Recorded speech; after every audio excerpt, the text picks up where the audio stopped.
down. Welcome everyone to DropKick DiSKUssions presented by Sportskeeda. I'm your host, Korey Gunz, alongside Sportskeeda's wrestling expert, Tom Colohue, and we are just 1 week away from WrestleMania being pre-taped live in the Performance Center. Is that how I'm supposed to do it? That sounds weird, but is that how I'm supposed to hype WrestleMania this year? I think that's how we're supposed to hype WrestleMania this year, yeah? It's hard. I mean, they're struggling even on Raw to know what to say, but, you know, it's the show of shows pre-recording. It's the greatest taping on earth. I don't even know how to say it either, to be honest. The grandest empty stage in the world. That's it. You've nailed it. You know, we'll start right there tonight talking some WrestleMania stuff. You know, while WrestleMania is set to air on the WWE Network next Saturday and Sunday, reports are that it will actually be taped next Thursday and Friday. What can you tell us, just to start things off, about the taping schedule and why WWE has decided to go this route instead of airing the event live? Well, there's obviously a lot of safety concerns to consider. They don't want too many people in one place at one time. You've obviously got to consider they do have a gorilla position there, so they've got to make sure people aren't too busy there. And also there are certain wrestlers who maybe have been in self-quarantine or isolation and are now moving forward plan to do that. There's a lot of moving parts and only so much space for everyone. The taping schedule at the moment is they're pretty much taping something every single day. So we're not going to get anything live for what looks like quite a long time. But they have a chance now to really build up a back catalogue. So, for example, we may see several weeks of, let's say they continue the Edge Randy Orton storyline after WrestleMania. They may tape all of that in a day and then spread it out over the next 2 months. But it means that they can then send those two home, and that's that. So I get what they're doing. It is the most intelligent thing to do. Like, of all the options, it is the best one, and it maintains their revenue. The WWE are probably the only company that has the revenue to actually survive this long term. Other companies might have the financial backing, but they don't have the revenue, they don't have the income. So it's smart, and they're maintaining their ratings, so it is probably working out for the best. Now, I saw a report that said that they were also, in addition to WrestleMania, you know, this Thursday and Friday, that they were also going to tape the following night's Raw sometime this weekend. But so what you're telling us, though, is that they're probably even going to extend that to where almost back like in the early 90s, where they may be taping 3 and 4 weeks worth of television over the span of, 5 or 6 days. They're taping it kind of like a movie in which it's not chronological anymore. So you'll get 3 hours of Raw, and let's say the first section was taped 3 weeks ago, and the second section was taped 2 days ago, and then the third section was taped last week. And then they're mashing them together, and they have the liberty now to sort of, if a match isn't really working, they can take bits out and juggle it around and do things like that. That's an option, and it is something they're considering.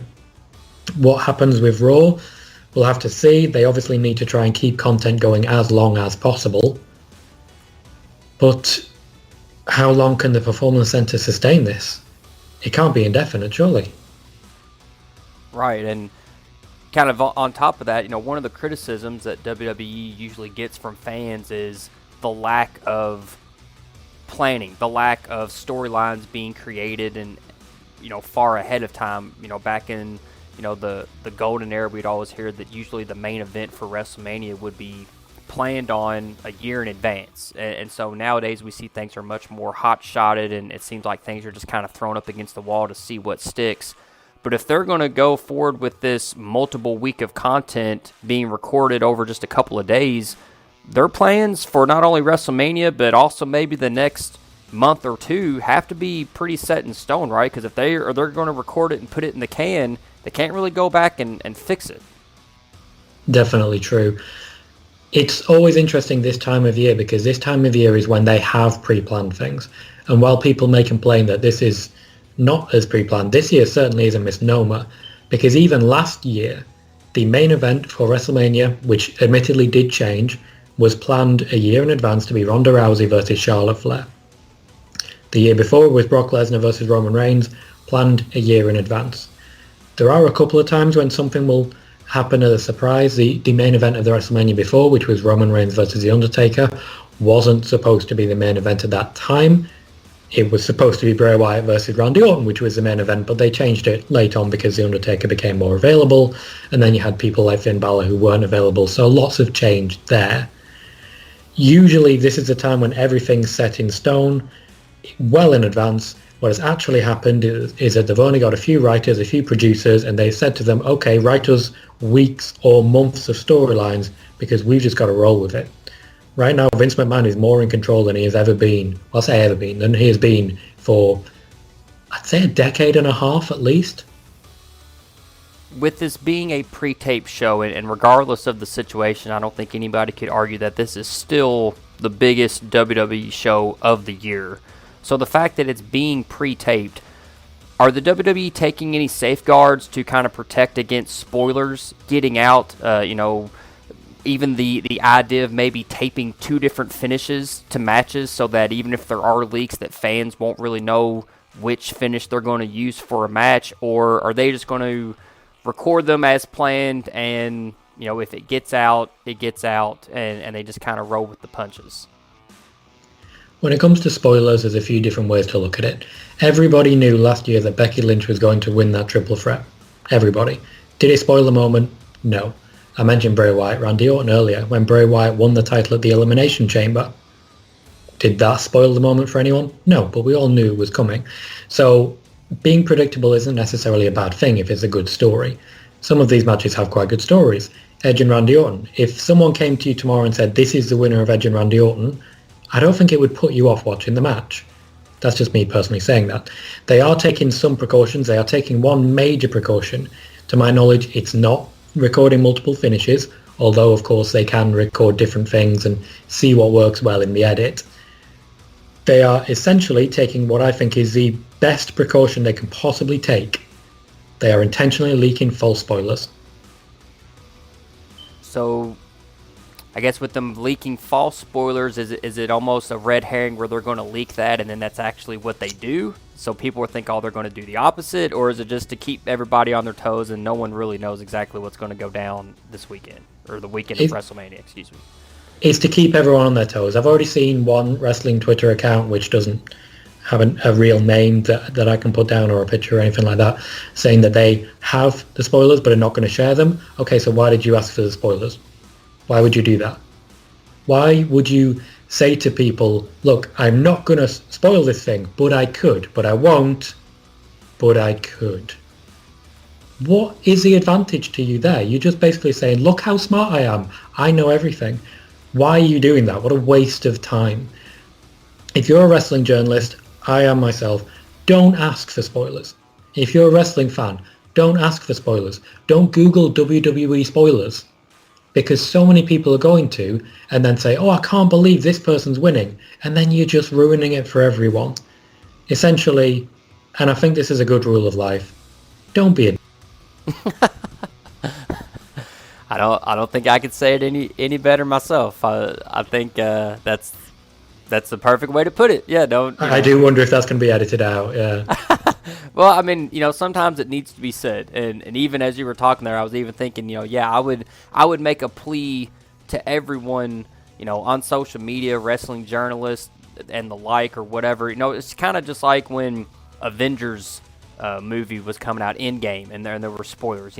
Don't go tweet a spoiler out on your Twitter account that everyone's going to see on your timeline. Like, if you've got spoilers, maybe put a link or say, hey, if you want spoilers to WrestleMania, here's my report, or, here's what's going down. But, don't just throw it out there where, I'm a guy, I don't want to be spoiled. I want to enjoy the weekend, so I don't want to just be scrolling through my timeline and it pop up and tell me what the finish of, Brock Lesnar and Drew McIntyre is going to be. I'm the same.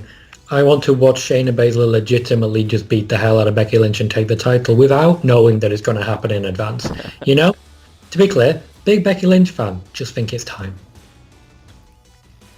Well, let me ask you, we got a question on Twitter from @WrestlingInVain, and I think he asked a question that I had the same question that I was going to pose to you in tonight's show. He asked, with some probable results already out in the open, does it take away from the overall excitement of the grandest stage of them all?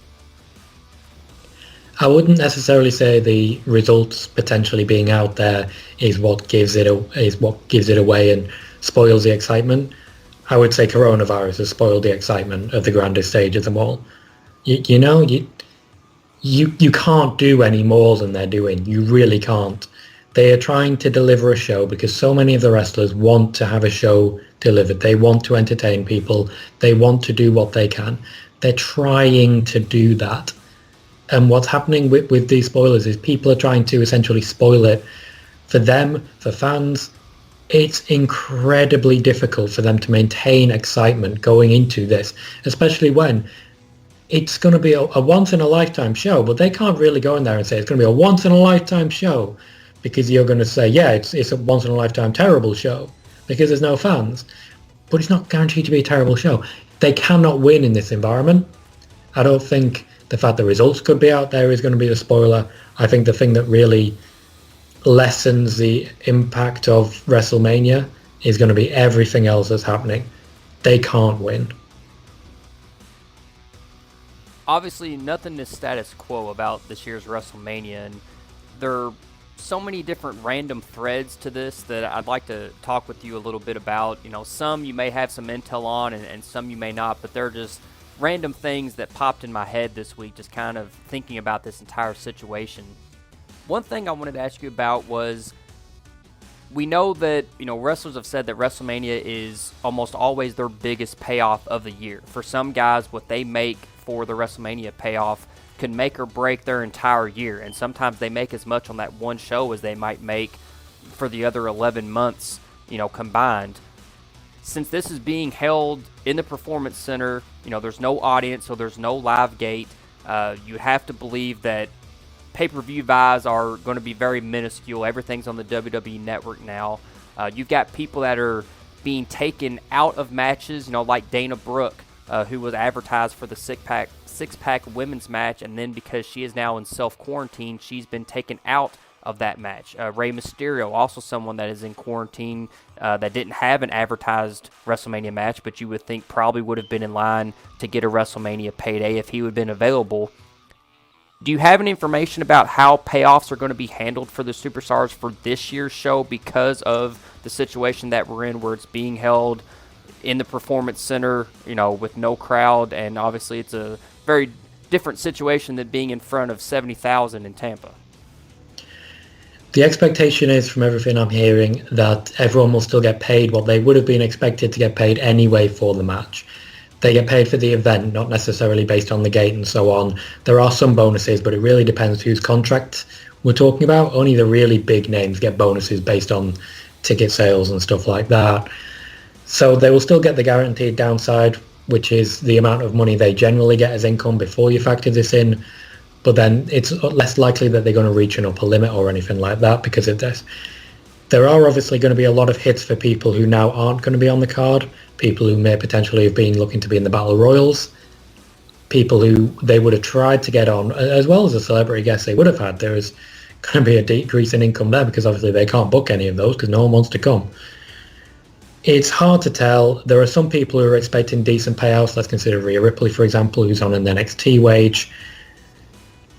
But when it comes to overall income, it shouldn't be that different by and large. There will be some people who miss out. There will be some people who still get a little boost, but that's not because of how the event has changed. That's because they were in NXT.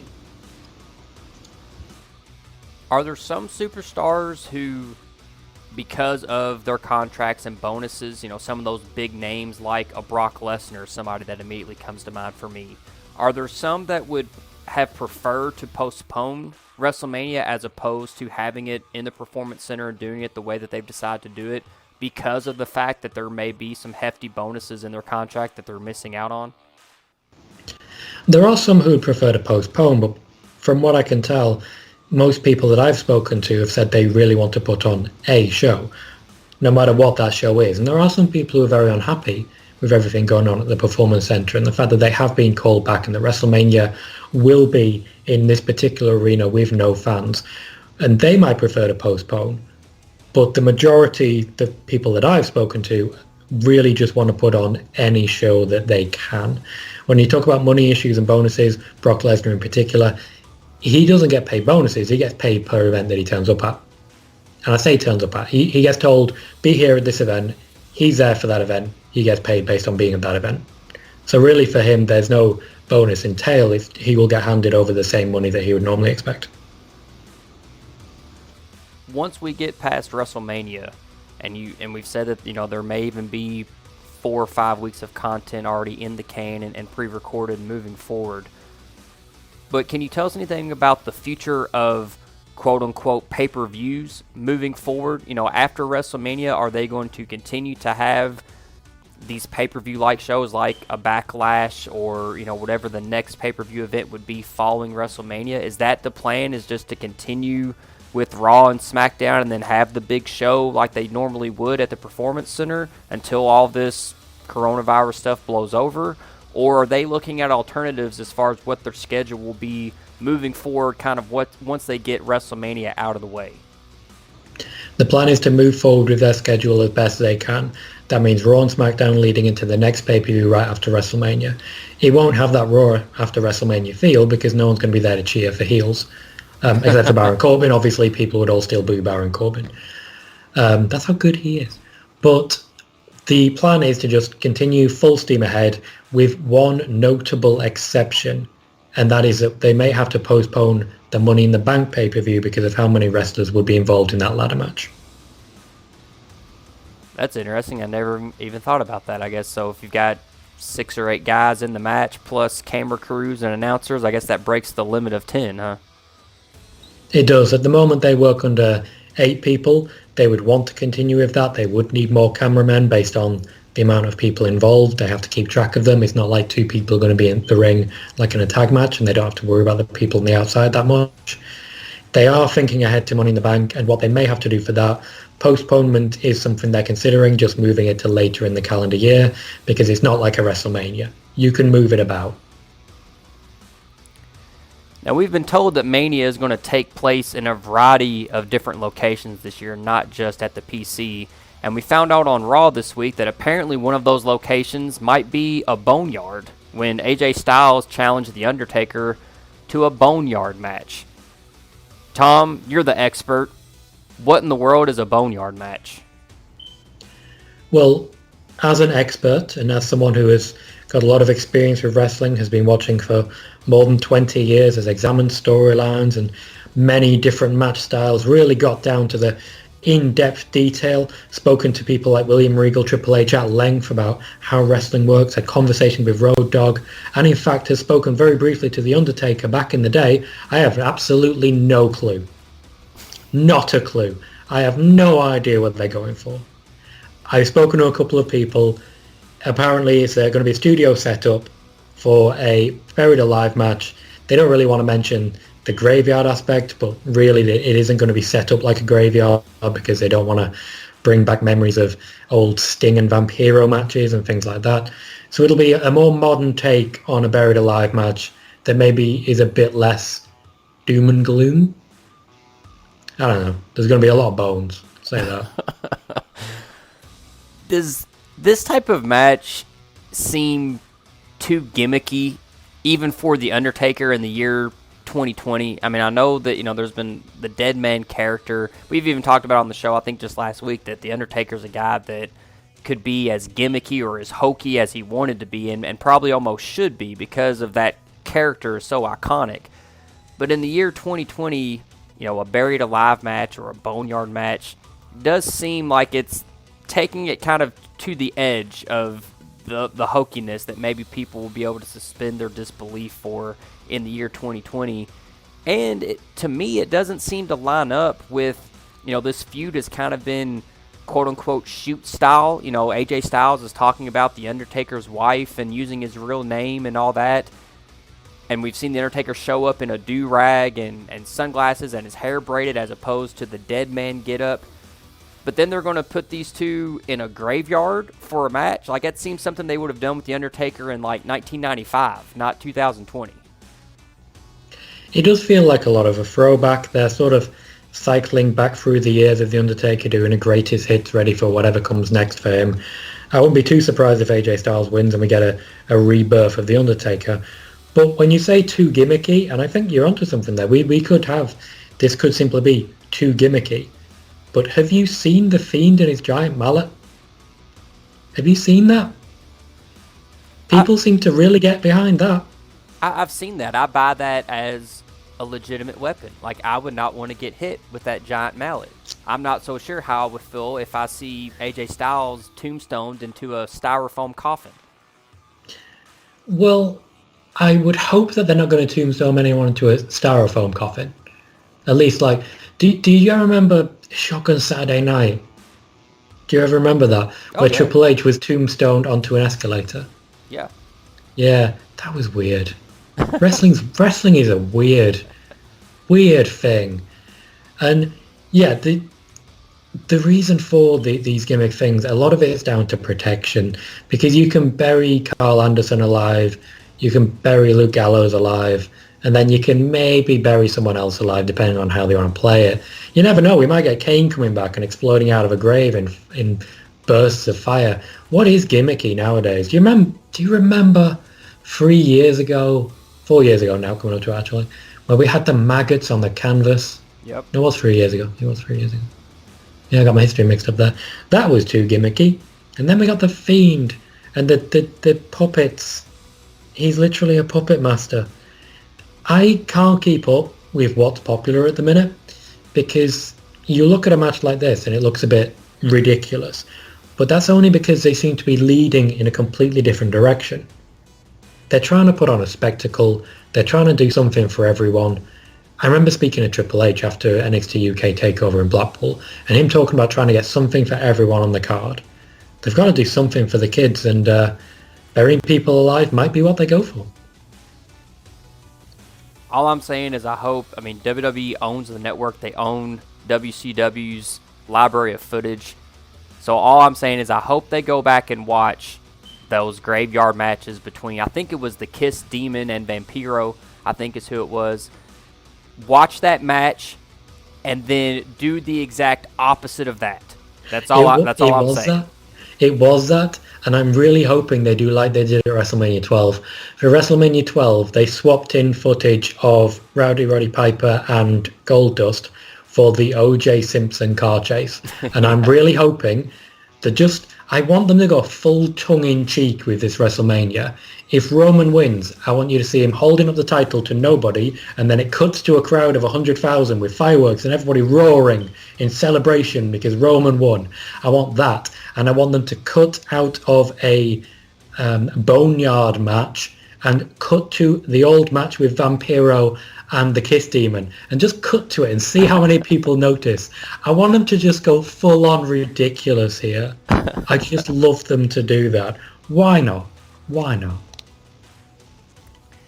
Now, on a little bit more of a serious note, and I had a back and forth with Rick Ucchino of ESPN on Monday on Twitter about kind of this same thing. 2 questions I want to ask you, and I'll ask them one at a time because I know that you hate whenever I ask like 5 questions in one sentence. So, number 1, is this style of match camouflage for The Undertaker? And what I mean by that is this the WWE saying that we know it's gotten to the point that The Undertaker is not capable of having a athletic, normal style match, especially in an empty arena? Because I do think the fans and the atmosphere a lot of times can still cover up for someone who's maybe not at their athletic peak, like The Undertaker or even a Goldberg. So is this camouflage for The Undertaker and the WWE saying we know he's not in the best of shape to have a legitimate just one-on-one singles match, so we're going to throw him in this boneyard brawling type of match at WrestleMania instead? Well, I appreciate you not asking 5 questions at once. It's been a while since I've opened the notepad on my laptop so I can keep track of what's happening. But camouflage for The Undertaker, I wouldn't say so. The Undertaker is actually really fit at the moment. He's on a very good training schedule. He's had surgeries recently, which has really helped his mobility. He's not to his athletic peak, but The Undertaker never wrestled as The Undertaker to his athletic peak. He could always do a lot more than he was doing. This is a man who would regularly dive over the top rope. He could do all of the flippy stuff that people do now, and he could do it 95, 97, and so on, when he was literally striding to the ring with no expression on his face, with Paul Bearer holding up the urn. He's very fit. He's ready to go. I don't think this is necessarily camouflage for The Undertaker, but at the same time, we haven't seen Styles wrestle much recently. I think there's some protection for him. There may be a little bit of protection for The Undertaker in that regard. I think really this is a match that was planned, and then things went a little bit out of sync, as it were, with Styles picking up an injury. And of course, this match was originally planned for Saudi Arabia, and it was late in the day, so The Undertaker might not have reached the physical peak he strives for and his training regimen is aimed at in time. There may be an element of camouflage. I don't personally see it myself. I think they're just trying to give it a spectacle. My second question would be, and you may have somewhat answered it, talking and alluding to AJ Styles' injury right now, that we haven't really seen him in the ring much since the Royal Rumble, but do you think that this match is a waste of AJ Styles' talents for a show like WrestleMania? And what I mean by that is, if they were going to go with this gimmick match for The Undertaker, I feel like they could put any opponent in there with him. You know, if it's mostly just going to be punches and kicks and, you know, weapons and buried alive style match, they could have put anybody in there with The Undertaker and had that type of match, where AJ Styles seems more, you know, again, from an athletic standpoint, can have great matches with a plethora of opponents. And so it would seem like maybe you would want Styles in there with someone to have a really good athletic wrestling match, and then you could throw The Undertaker in the Boneyard with any number of opponents and probably get the same type of match and the same quality of match. Do you agree with any of that, that maybe this is a little bit of a waste of AJ Styles at WrestleMania? I know this match was very late in the day for planning. The Undertaker wasn't supposed to be available for WrestleMania, and then he was. So I know this was quite late on. There was also a certain element where, essentially, there was a worry that AJ Styles had been kind of forgotten about. I made a report on YouTube, my personal YouTube, a little while ago, that AJ Styles was someone that didn't really have anything going on Raw and was potentially being talked about to move back to SmackDown. A couple of weeks later, we started hearing about this match, and really, it's come out of nowhere. AJ Styles, when he lost his US title in particular, there just didn't seem to be too much going on for him. I wouldn't necessarily say it's a waste in that regard, because it at least gives him something to do, but I've been quite open here in that I don't feel these two men suit each other. AJ Styles can get a great match out of anyone. Undertaker's a great character wrestler.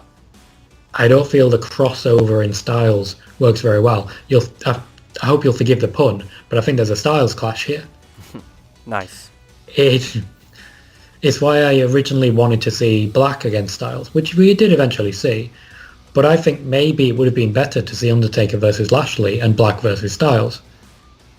That's just me personally. I think they could have had something which suited each individual better, but there's no denying it's a big spectacle match, and maybe they were just trying to keep people watching Mania.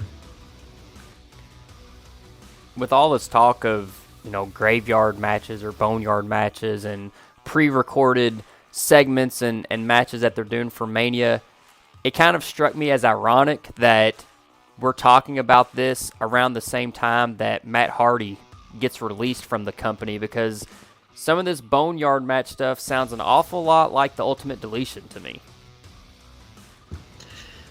Well, he's certainly left an impression on quite a lot of the fans with the initial Ultimate Deletion, not to be confused with the Final Deletion, which wasn't a WWE thing and as such does not exist.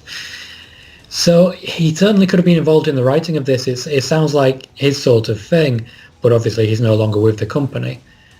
I do think they're just trying to give it a spectacle.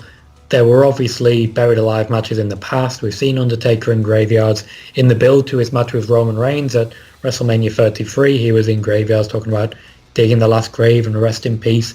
I don't think there's a connection, but there's no denying that Matt Hardy has made popular these sort of studio set, larger-than-life matches.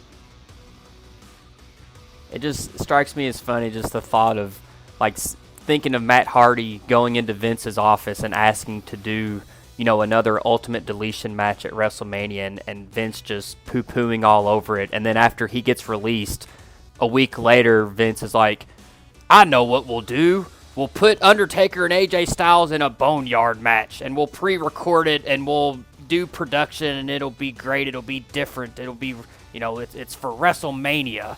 That just strikes me as funny that if Matt Hardy comes up with it, but then a week later, it's, hey, I've got an idea. To be fair to Vince, he did give the original Ultimate Deletion a try, and to be unfair to Vince, it got a pretty good rating and he never followed up with it. So, who knows? Maybe we will see The Undertaker fall into a lake of reincarnation after all. Man, oh gosh, I didn't even think, how awesome would that have been? Matt Hardy and Undertaker, and like he falls into the lake and maybe comes back like in his old gray gloved outfit or something like that.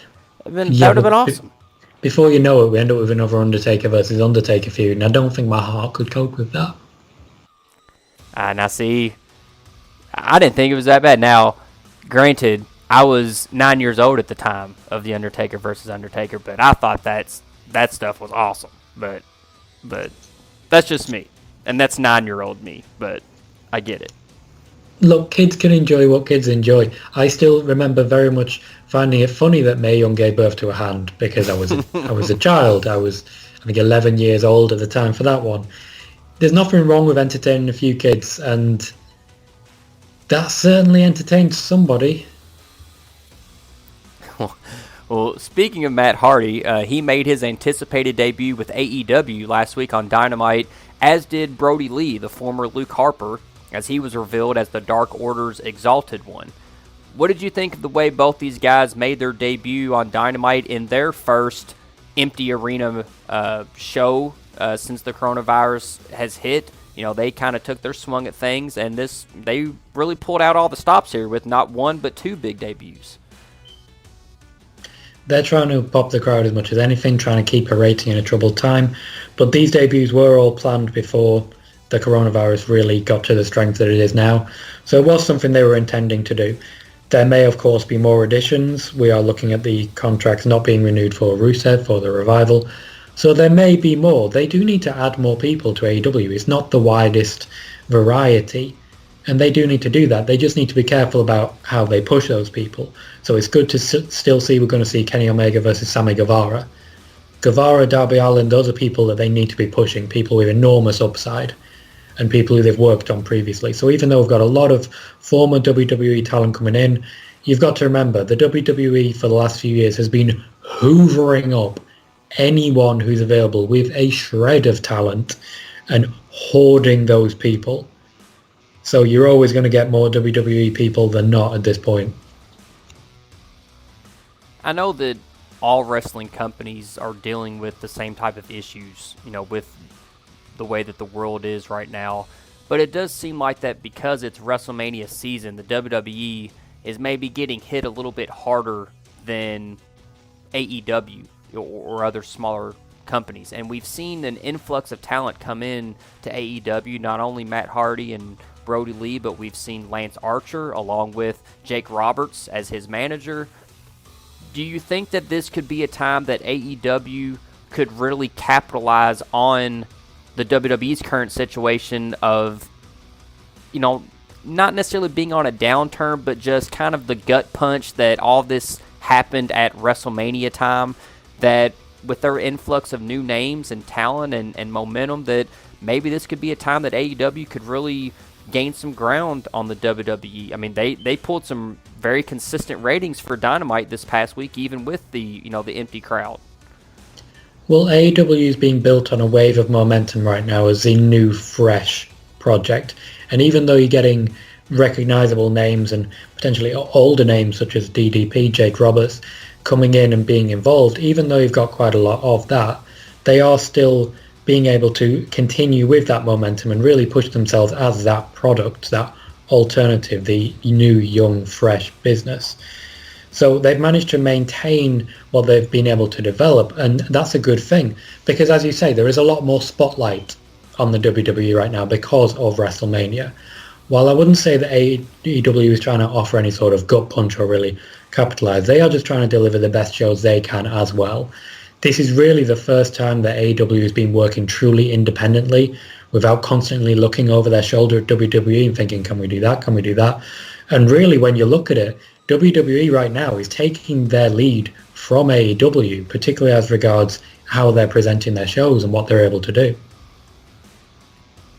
Yeah, and I was going to ask you that, just objectively, in your opinion, who do you think has done the empty arena presentation better? And I know that we've only seen one AEW show like that, but comparatively and just in your objective opinion, who's done a better job with that, the WWE or AEW? It's hard to say. A lot of people really enjoyed having a few wrestlers in the crowd for the AEW show, spaced out and everything like that. But at the same time, it really does shine a spotlight on the lack of fans. The WWE incidentally did much the same by having all the chairs laid out. Both shows really shone a spotlight on the fact that there were no fans there. Watching Raw, the way they presented things with a change of camera angle and all the chairs gone, it felt a little more intimate and it was a lot less noticeable. So I think initially the WWE were for the worse in the way they were doing it. AEW presented their show differently, but not necessarily better, and they were still booking matches with lots of people involved, and it seemed like they were taking a few more risks in that regard. I think WWE, after a bit of time, have now hit the formula, which will probably be the right formula going on. I'd be interested to see how AEW reacts to that. Obviously, we're filming this ahead of time, so we don't know just yet. So I would say AEW got it better on the first try, but WWE have hit it right now. Yeah, I prefer the WWE's presentation this week with the different camera angles and the chairs not being out as opposed to what they were doing earlier on. But I got to say, I did enjoy AEW's presentation. I enjoyed the wrestlers sitting ringside. I thought it was kind of a throwback to the older generation where you had the heels cheering on the heels cheering on the heels and the faces cheering on the faces. I thought that was just kind of a throwback to kayfabe, and I really enjoyed that aspect. I thought AEW did a really good job with it, and WWE, I think they did make an improvement on what they've been doing, but I really enjoyed the way that AEW tackled it, and I'll be interested to see tonight on Dynamite kind of how they build on that or try to make improvements, or if they make any changes at all compared to last week. The best thing they could do, and what they have already set out and started doing, is to be different from WWE. That was always supposed to be their MO. They've succeeded in that over the months that they've been broadcasting. They certainly are in the same category of sports entertainment, so there are definite similarities they can't escape. But having the wrestlers there acting as fans, the way they presented things, they were able to make it look different. And that made it stand out, that made it interesting, and they've been able to really build on that. And we hope we are standing out to you, the listener. We appreciate you listening again this week. And please be sure to like, comment, and subscribe to the Sportskeeda YouTube channel. While you're there, you can also subscribe to Tom's personal YouTube channel as well for even more wrestling news and notes. Follow Tom on Twitter at Colohue, and I'm at Korey Gunz. And check out the best wrestling reporting website in the world at Sportskeeda.com.